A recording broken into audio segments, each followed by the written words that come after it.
बिस्मिल्लाहिर्रहमानिर्रहीम नहमदुहु व नुसल्ली अला रसूलिहिल करीम अम्मा बाद।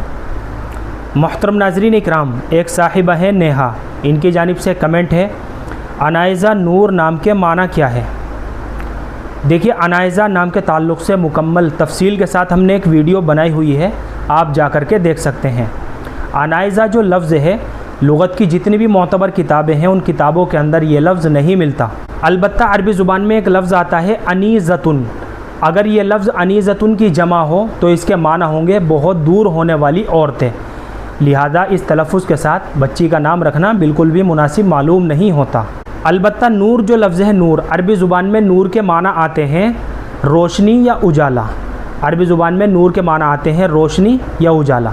बेहतर है कि इस लफ्ज़ के साथ किसी और अच्छे माना वाले नाम का इंतखाब करके तब बच्ची का नाम रखा जाए। जैसे अनाबिया नूर, फ़ातिमा नूर, इस तरह के और भी अच्छे माना वाले नाम आपको मिल जाएंगे। इन नामों के साथ नूर लफ्ज़ का इजाफ़ा करके तब बच्ची का नाम रखा जा सकता है। लेकिन अनाइज़ा जो लफ्ज़ है ये एक बेमाना लफ्ज़ है और मोहम्मल लफ्ज़ है। लुग़त की किताबों के अंदर इस लफ्ज़ को काफ़ी तलाश किया, काफ़ी तलाश और बिस्यार के बाद ये लफ्ज़ हमें लुग़त की मोतबर किताबों के अंदर नहीं मिल सका। इसलिए हम अपनी बच्ची का अनाइज़ा नाम बिल्कुल भी नहीं रख सकते। हमें अपने बच्चों के ऐसे नाम रखने चाहिए जिन नामों को रखने का मुसलमानों में तामुल हो या जिन नामों के अंदर से इस्लामी तशख़्ख़ुस झलकता हो, क्योंकि नाम के असरात बच्चों की ज़िंदगी के ऊपर भी पड़ते हैं। उम्मीद करता हूँ कि आपको अच्छी तरह समझ में आ गया होगा। अल्लाह हम सबको सुन्नत व शरीयत पर पाबंद फरमाए।